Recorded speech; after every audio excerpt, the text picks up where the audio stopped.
What happens when a music legend who built an empire on fame, fortune, and controversy suddenly claims prison saved his life? You have, 12 people who hold the fate of your life.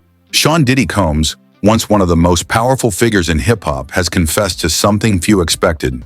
After 25 years of living in excess, he is finally sober. But this confession didn't come in a glamorous interview or an emotional stage speech. You're going to hear about my party. They're going to be shutting them down. They're going to probably be arresting me. It came in the form of a letter to a judge right before his sentencing. Now 55, Combs says his time behind bars forced him to face his demons. In his letter, he admitted, "The old me died in jail, and a new me was born." For decades, Diddy was surrounded by luxury, drugs, and endless parties, but also by troubling accusations. He now insists those days are gone, claiming that prison gave him clarity, discipline, and a will to live differently. But can a letter erase years of darkness? The reality is, Combs isn't in prison for no reason.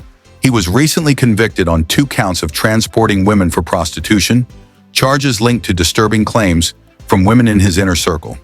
Though he dodged harsher charges like sex trafficking and racketeering earlier this year, me evolving as a person, you know what I'm saying? That may have been too much acknowledgement, you know what I'm saying? the guilty verdict still holds heavy weight. For prosecutors, this isn't just about one man. It's about exposing what happens when fame and money are used as weapons of control. During the trial, shocking stories came out. Former partners described abuse, manipulation, and nights filled with drugs and coercion. One assistant even testified about regularly buying drugs for him. Prosecutors painted him as a man who didn't just run a music empire.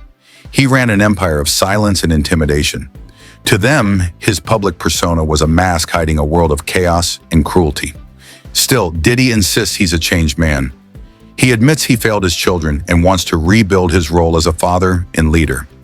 He calls his prison time a spiritual reset and says sobriety is the foundation of his transformation. I don't know what the future holds, Whether people believe him or not, Combs is fighting to show he's no longer the man the headlines portray. The clock is ticking.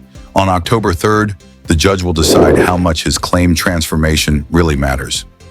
Is this a genuine act of accountability, or just a desperate move to soften his punishment? Fans, once loyal to the bad boy mogul, are now split. Some see him as a fallen star trying to rebuild. Others see it as too little, too late. At the end of the day, Diddy's story asks a powerful question. Can true redemption happen after decades of damage? Or is it only real if you change before lives are destroyed? What do you think? Has prison really awakened a new Diddy? Or is this just his final performance?